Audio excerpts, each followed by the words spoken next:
Hello mga langga. Dito na naman ako kasi nandito ako sa kapitbahay ko na best friend ko na may tindahan. Ngayon, yung kapitbahay din nila dito nagpa-host. Magkano ang ano nila? Oras 120. Ngayon, tumatagos yung host nila. Ayan po. Ayan. Isinahod ko yung planggana kasi sayang nagbabaha na kasi ang harap niya. Ayan oh. Oh. Diba? Ayan. Kaya ito ang ginawa ko para hindi sayang kaysa magpapahos ka pa 120 ang oras. O dito hindi na sayang, no? Ayan lang mga langga.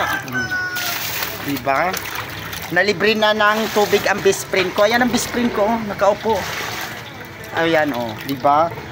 Talagang ano yan siya. Ayan oh, mga langga. Nanginayang ako, lakas kasi ng tulo mga langga oh. Diba? Kaysa magpapahos ka pa, sobrang mahal. O dito na lang, makakatipid pa. Kaya natutuwa din ako. Yan mga langga oh. May 3 balde na akong nalikong. O di may panghugas na siya. Lakas ng tubig oh. Nakalikom na ako ng 3 timba. Ayan, nakapandilig na nga ako ng halaman oh. O di ba?